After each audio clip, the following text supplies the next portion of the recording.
Good morning, students. In previous class, we are discussing if else, and the remaining part we are continue. If else, if and else, if and statement,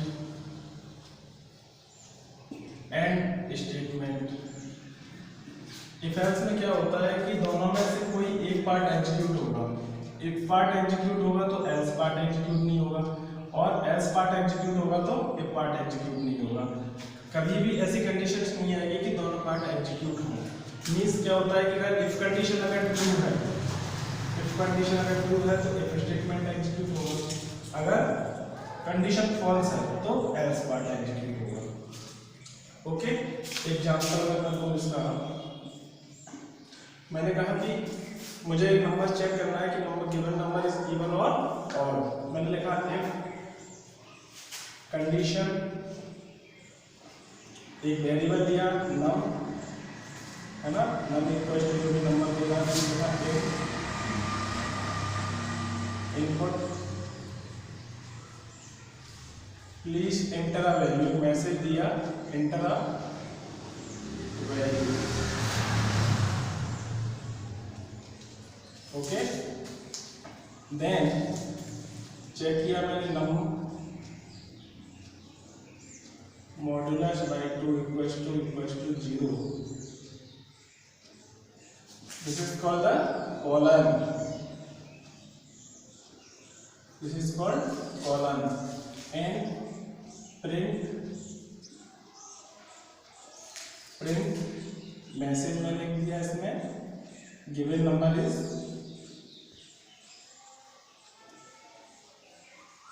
is odd, even. Else print given number is odd. ओके, अब इसमें क्या होगा, जो modular operator मैंने जब बताया थे, अर्थमेटिक ऑपरेटर टू टाइप्स के जो होते हैं ना, एक होता है डिवीजन, एक होता है मॉड्यूलस. डिवीजन जो होता है हमारा क्वोशिएंट रिटर्न करता है, मॉड्यूलस हमारा रिमाइंडर रिटर्न करता है. सपोज दैट अगर नम की वैल्यू हमने 13 दी, ओके, और मैंने किया num equals to num modulus by 2. अब इसका जो रिमाइंडर होगा, मैंने कहा 13 डिवाइडेड बाई 2 6 12. रिमाइंडर क्या आएगा, 1 आएगा. तो नम की वैल्यू क्या हो जाएगी, 1 हो जाएगी. अगर मैंने ये ऑपरेटर डिवीजन ऑपरेटर का हमने यूज किया है, तो अब नम की वैल्यू कितनी हो जाएगी, नम की वैल्यू हो जाएगी 6. तो जो हमारा मॉडुलस ऑपरेटर है वो हमारा रिमाइंडर रिटर्न करता है, और डिवीजन है वो हमारा क्वोशिएंट रिटर्न करता है. ओके, यहाँ पे यूजर जब प्रोग्राम को रन करवाएगा, इंटरप्रेट करवाएगा प्रोग्राम को, तो वो आएगा यहाँ से इफ कंडीशन पे.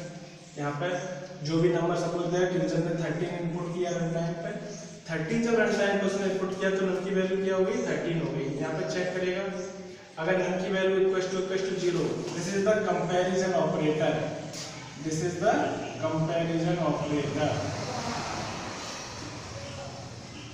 कंपैरिजन दो ऑपरेटर होते हैं, एक होता है equal, this is called the assignment, this is the comparison. Assignment में क्या होता है, वैल्यू को असाइन करता है. मैंने कहा a इक्वल टू 20, ये वैल्यू इसमें असाइन कर रहा है. और अगर मैंने किया a इक्वल टू 20, ये यहाँ पे क्या करेगा, कंपेयर करेगा, क्या a की वैल्यू 20 की इक्वल है, इसमें क्या करेगा, a की वैल्यू को असाइन करेगा, इसमें कंपेयर करेगा. तो यहाँ नम की वैल्यू को क्या करेगा, कंपेयर करेगा. ठीक है ना. अगर रिमाइंडर की वैल्यू 0 है तो क्या हो रहा है कि जो नंबर गिवन नंबर है उसमें पूरा डिवाइड हो रहा है, रिमाइंडर 0 आ रहा है, तो नंबर कैसा हो जाएगा, इवन हो जाएगा, मैसेज प्रिंट हो जाएगा.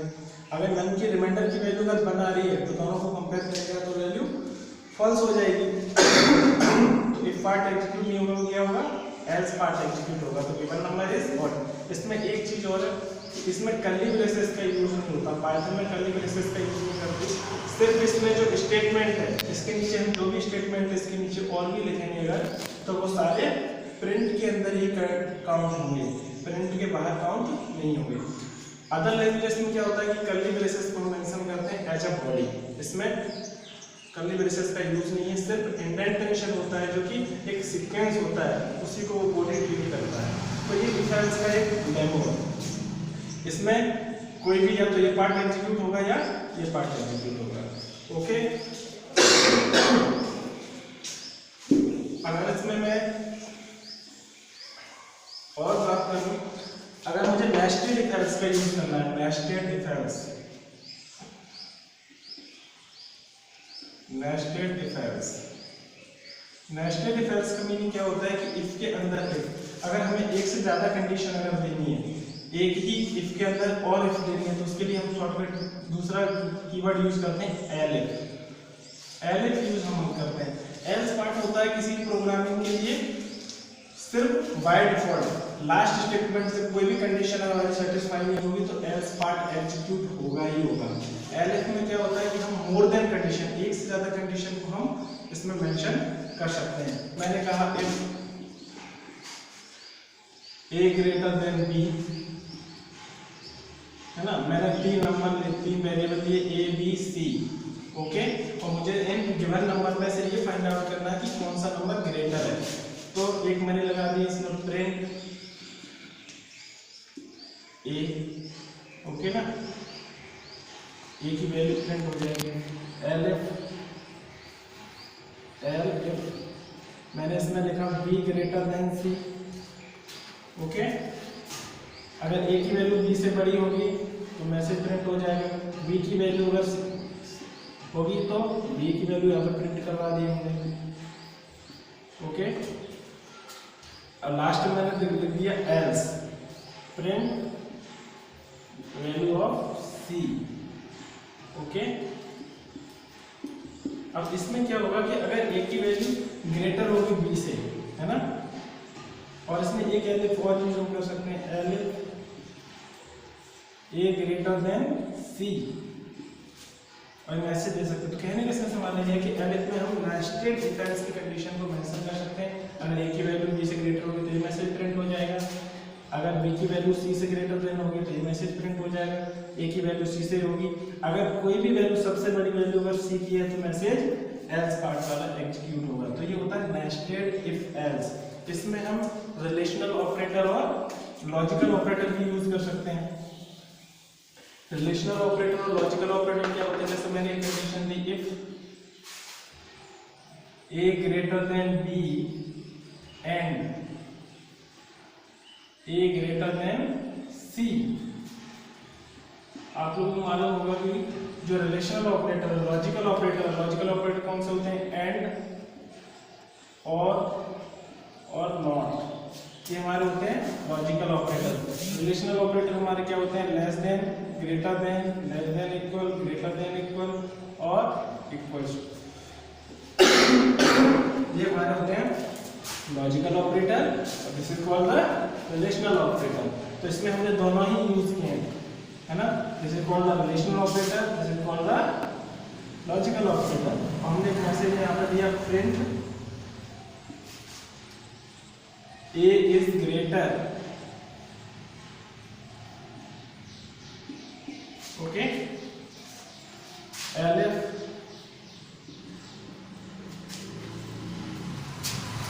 B greater than A, sorry, and B greater than C। Message मैंने प्रिंट करवा दिया B is greater and else में मैंने मैसेज दे दिया प्रिंट सी। अगर हमने कोई वैल्यू डबल कोट के अंदर दिया, this is called the double quotation, this is called the single quotation, this is called the double quotation. अगर कोई मैसेज हमने इन कोट्स के अंदर दिया है, कुछ भी जो हमने लिखा है, सेम एज ही हमारी आउटपुट स्क्रीन पे यही मैसेज डिस्प्ले हो जाएगा। अगर हमने इसकी कॉमा लगा के सिर्फ ए लिख दिया है यहाँ पे, तो सिर्फ अब यहाँ पे ए की वैल्यू प्रिंट होगी, ए प्रिंट नहीं होगा, ए की वैल्यू प्रिंट होगी।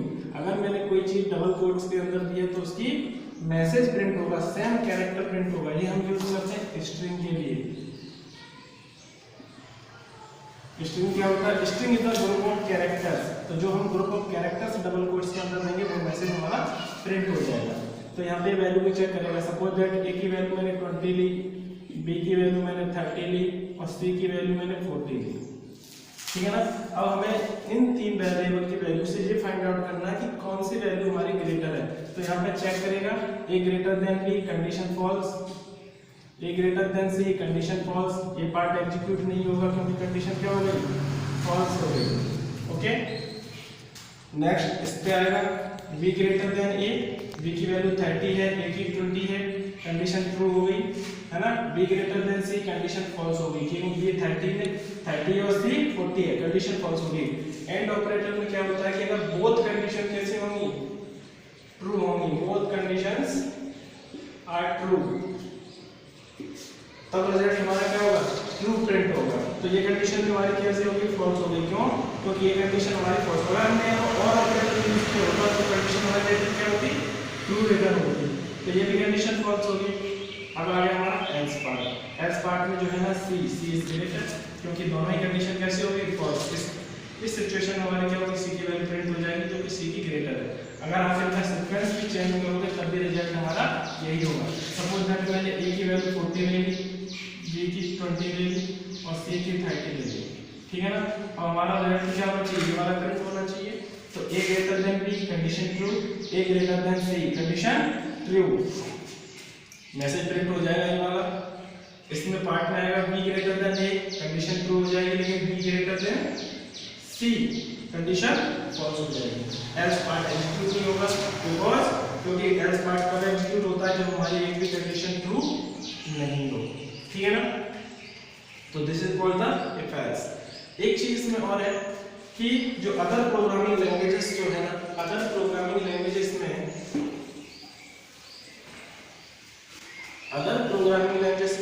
में क्या होता है, स्विच केस होता है। स्विच केस होता है। स्विच केस में क्या होता है कि हम मल्टीपल सिलेक्शन कर सकते हैं, लेकिन पाइथन में स्विच केस को पूरी तरीके से एलिमिनेट कर दिया, हटा दिया है। उसकी जगह पे elif कीवर्ड का यूज करते हैं। ओके, तो this is called, all this is are